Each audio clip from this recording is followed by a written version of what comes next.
Beauty is an enigmatic trait.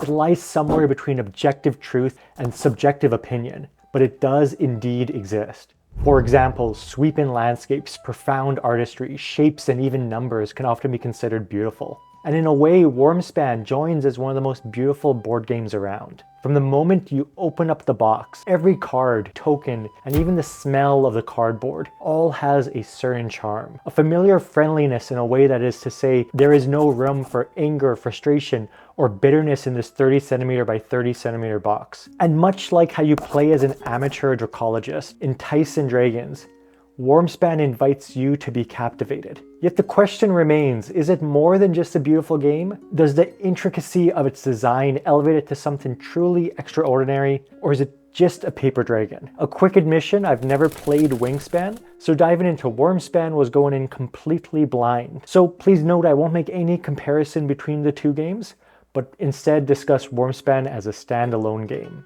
Wyrmspan is a tableau-based engine builder, which means that each player has their own little board to build out their caverns and fill them with dragons, which culminates in scoring as many points as possible within the 4 rounds. In what many people may call multiplayer solitaire, the game has minimal interaction with other players. Yes, of course interaction does exist. Resources like the cave and dragon cards are mutually shared in a shop. And yes, some other actions will allow players to join in as well, or will let you compare your tableaus for a brief moment. And there is the overarching competition to score as many points as possible, more than every other player, but that's really where the interaction ends. Instead of focusing on other players, the design of the game has you hyper-focus on your own tableau. Like a cardboard succubus, the game is selfish, wanting you to indulge in the artwork, the mechanics, and to be in awe of your own ingenuity through the designing of the highest scoring table. Unlike in a more confrontational game, where a beefy chunk of strategy might involve making suboptimal moves to block someone else from a game-winning moment, in Wyrmspan, almost everyone I played with focused on achieving the most points for themselves, not sabotaging other players. Large swings in points do not have a detrimental impact on other players, so people are motivated to focus on their own tables without much concern for other players. The game even explicitly states how you can never directly interact with another player's board. To put this differently, the entire vibe is incredibly chill between players, almost celebratory, like a fantastical hunter-gatherer themed birthday party. Sure, competition exists, but if someone makes an engine that really cranks out points, the resultant engine is celebrated and is more of a fascination for other players rather than a failure to intervene in the creation of a juiced up point machine. Put simply, there are 3 main actions in Wyrmspan. Excavating is to build out your cave to allow for more potential areas for dragons to nest in. So what's the point? Well, the Wyrmspan tableau has 3 unique caverns, and each cavern can house up to 4 dragons. That said, you need to dig out some space to make room for each one. So you pay a coin, maybe an egg or 2, and start digging. This lets you play a cave card, which has an immediate on-play effect. Some of these on-play effects may trigger for other players, but in general, you make a cave and you get some kind of effect. The thing about excavating is it's kind of making the board into a layered cake. You need to make the physical space by paying a resource, and then you can place your dragon on top of the cave card. This works for the most part, and I think the goal was to increase some decision variety. Instead of just picking what dragon card you might want, you also need to think about what cave card is most conducive to big combos. In other words, the cave cards expand the board and allow for more decision making from the player, because selecting the best cave card is necessary for sick combos. That said, opening up a new cave space is more akin to clearing space for the combo, and not really the combo itself. Enticing is putting that dragon you have in your hand onto the board by paying a coin in resources. What this means is you gotta figure out which cavern that dragon can live in based on the color it has access to, as well as what it needs to become enticed. Chunky meat, shiny crystals, and buttered gold are the most common, but sometimes you'll have to pay that dragon with an extra coin, or give it an egg, or feed it that sweet, sweet dragon milk. This dragon card goes on top of the excavated cave, and then hangs out there. So what's enticing about enticing? In Wyrmspan, the dopamine button is hit when you get those big payoffs, gathering the resources you need, excavating the right cave on the board, and having that key dragon in your hand all lead to Enticing. Physically, putting a dragon card on the board is satisfying, and completes a critical step in the engine of your making, which all feels good.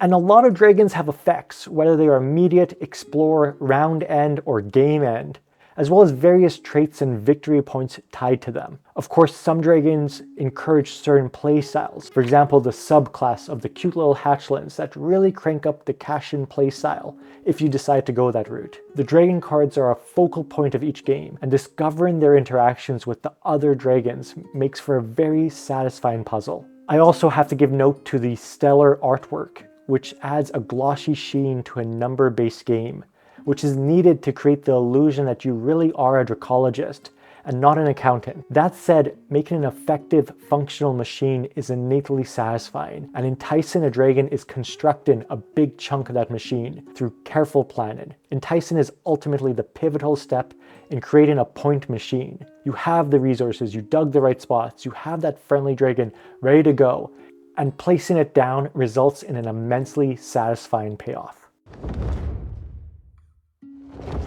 Exploring is pulling the lever on your engine. Thematically, you're exploring the cavern you built and visiting all the dragons you've enticed. Each step along the cavern provides certain benefits, whether those are printed onto the tableau itself or from the unique abilities of the dragons you've played. The more dragons you have nestled in your cavern, the more you can explore, and reaching the end of the cave grants the maximum amount of benefits. Exploring also has a cost, starting with a coin and progressively becoming more expensive in each round through the means of paying eggs. Exploring is the reward of all your hard work. It's actively engaging with your machine for the benefit. The more planning and the more work you put into that machine, the greater the reward will be, resulting in a slew of resources, benefits, and ultimately sweet, sweet victory points. It's a very friendly concept. You make little holes, you entice little animals, and then you get to visit them for loads of gifts. And the entirety of the gameplay is extremely satisfying in a number crunching way. And yet you'll feel surprisingly ingenious when you've created a really clever mechanism to score points. And exploring is the key mechanic to really demonstrate the viability of your machinery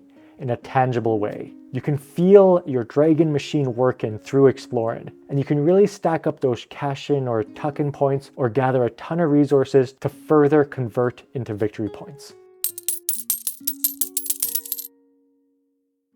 The game's pacing is balanced by these glossy dragon coins, as they act as a method to resolve a turn. The 3 E's, excavating, enticing, and exploring, all take a base cost of a coin to complete. So when you're planning out your round, it's easy to figure out how many moves you can do. This also means that the coins are valuable, and for example, a dragon that costs an extra coin needs to have a big impact on your tableau, since it reduces the potential number of turns you can have. And I like these coins because there's a certain decision weight to them. Having to pay an extra coin or receiving an extra coin does feel meaningful. But if you're really thinking long term, you can even save some of your coins for the next round and pull your explore lever like mad. Another neat thing is that Wyrmspan actually gives the same amount of coins each round, which is enough to set up your dragon machinery and to utilize it fully. In other words, Wyrmspan gives enough turns to set up that point machine and to use it multiple times to score big points. There's also a strict rule making sure you have an upper limit of coins and other resources at the end of each turn, which actually incentivizes using your coins instead of finding methods to hoard them. In general, I felt like the game's pace is quick at the start, typically excavating a few times, maybe placing a few dragons, and a quick explore or two. And since the turns are rather simple, it moves by at a brisk pace. But by the endgame, there is a cascade of interactions that make you able to relish that machine you built. The Dragon Guild is another novel idea. While there isn't much direct interaction between players, there is a bit of a race through the Dragon Guild. Whenever you activate a shield icon, you can move your shield through the guild, gaining certain benefits along the way. That said, the most interesting part is either reaching the top or bottom of the guild. These have unique and rather powerful abilities that can only be used by so many players. For this reason, sometimes a player may make a suboptimal play to quickly reach the desired benefit on the guild before someone else will take it. This is quite light player interaction, and it is nice to have, but it doesn't change the game into a cutthroat race around the track. It's fun to hit those shields, take a juicy benefit, and then curve around the track to the other side for another one. End of round objectives round off the game with some points for certain requirements. In most of the games I played, people saw these more as an optional side quest than an active goal to accomplish. Which I think makes sense, since a lot of these objectives are restrictive to building the machine you want. It can feel like accomplishing many of these objectives is happenstance rather than intentional. In other words, objectives like who has the large dragons or who has the most playful dragons might be fun to achieve, but can throw a wrench into an otherwise well thought out machine. A common situation I encountered is if a player is deciding between two dragons, but one happens to be large and the other medium, the decision might be swayed by what objectives exist. But it's not so much a critical reason to pick one over another. Another weird thing about these objectives though, and a little bit of a blemish that you'll hyper-focus on, is these weird scratch marks, these X's and these kind of squiggly lines. Of course it's purely aesthetic, but I honestly couldn't believe how an otherwise very beautifully designed game used this on these cards. It felt a little off, and now that I mention it, you'll never not see it. I think if someone came up to me and said, "I love Wyrmspan, it's my favorite game," I wouldn't have much to really dispute with them. Wyrmspan is clearly well thought out, beautifully designed, innately satisfying, and has a vibe like hanging out with a good, amiable friend. There is a lot of thinking, planning, and beauty in this game, and I think from an objective standpoint, this game is extremely solid. There is a problem though, and it's not you, it's me. I'm really not meant for this game. Some things that are positive about it just can't fit my palate. And while I can appreciate the game, I can't say I really like the game. There are a couple of me problems, and I'll start with the big one. I think the lack of meaningful interaction makes the game very boring. There's interaction with the shop, certain cards, and with the Dragon Guild, and with the end stage objectives, but it never truly feels meaningful. Denial of cards or of objectives doesn't have a powerful sense of interaction as much as it has a restrictive feeling for other players. And sure, I would argue restriction is a form of interaction, but is it meaningful? Am I actively thinking about my opponent's next move? Am I analyzing their tableau and finding out how many times they want to hit the Dragon Guild next turn? Do I really care about what cave they're digging? I don't. And that's because the game doesn't really seem to want me to care. I care about my board, my dragons, my mechanism, and I want to make the best board that I can, not steal away plans from other players. And like I said, it's a selfish game that wants to hyper-focus on the player and their creation and their tableau, with only momentary glances towards what's happening across the table. And yes, I know this game is uninteractive by design. And I'm not really bashing the game, but I just don't feel compelled to have people play this with me, because not much changes depending on who I play with. Wyrmspan doesn't care about forming any interaction between players, but instead wants all the attention on its gorgeous art, on the satisfaction of its machinery. Playing a game of Wyrmspan elicits the same feelings I had for a few weeks in 2022 when everyone would compare their Wordle streaks. It's fun to compare your results, your methodology, and your thought process about a given puzzle. And that's great. That's something a lot of people will truly enjoy, but that's not for me. Related to this, oh my god, playing this game with 4 or 5 people feels agonizing.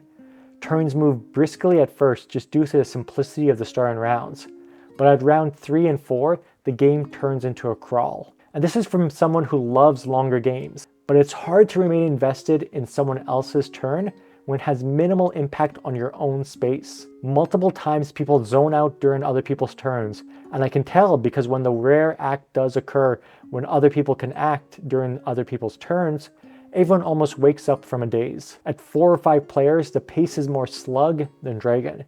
And this goes back to the selfishness of the game. Since the game draws all its attention to itself, it's a challenge to remain invested in other players, which is kind of sad. I can recommend the game at 1, 2, 3 player count, but 4 or 5, it's just not worth the time and effort. And quickly pivot into the single player modes. They both work. That said, I don't find the single player modes particularly enticing either. as the game is practically the same as playing with other people, just with some rule adjustments to mitigate some cards not being applicable. Overall, it's fine, it's even great at moments, but the single player mode doesn't enhance the game. The game at its core is a series of dials and levers, a machine dressed up as an experience. Don't get me wrong, a lot of games are like this, but I find it more and more frustratingly apparent after each game of Wyrmspan. Since I didn't immediately bond to the theme, I find myself more and more invested in the machinery of the game and how to plan each turn and how to optimize. And often people compare these games to an Excel spreadsheet, and I can feel it in my bones. It feels like I'm crunching numbers and creating functions. The satisfaction I gain from exploring my cavern is more akin to a quarterly report than exploring neighboring caves and dragons. Once you melt away all the art, the lovable dragons, and the tokens into just numbers, the game becomes almost entirely an optimization puzzle. And again, I don't think this is inherently bad. Interaction with numbers and mechanisms can be extremely fulfilling, but I find it all so inorganic. The game lacks surprise and it lacks the adventure of what it tries to sell. Wyrmspan's gameplay at its core is unemotional and mechanical. And I recognize this is a me problem, but it's a problem I have avoided through player interaction. The closest player-created tension is simply when someone races around the guild track ahead of you or grabs a card that you are looking at. And this might be enough for some players, but it's not really enough for me. Some people truly fell in love with the theme. Other people really love the fine-tuning of the machinery. And I can appreciate these aspects, the beauty of the game, but I can't love it. So what does this all mean? Where does Wyrmspan fall in my season list of greats? I'm going to give Wyrmspan a 6 out of 10. And I know it's going to be a lot of people 9 or 10 out of 10s, but I have a problem and I don't vibe with it, and it doesn't hit what I need a game to hit to have a great time. I have to admit, there is a certain magic to it. It's beautiful and the theme can be captivating. I can see why players get thrilled when they get that one dragon they were looking at in the guidebook, which actually comes with the game. But it's a selfish game. It wants all your butter, all your crystals, and all your attention. There isn't enough room in these caverns for 4 or 5 players. And the engine building, while enjoyable, is more akin to a tax return than it is to an adventurous experience. Players may see brief moments of each other while they venture outside of their caves, but a wave across the Dragon Guild isn't enough to create a meaningful moment. Ultimately, the engine you make can be marveled at, can score the highest points, and the game will smile at you and wink because it captivated you.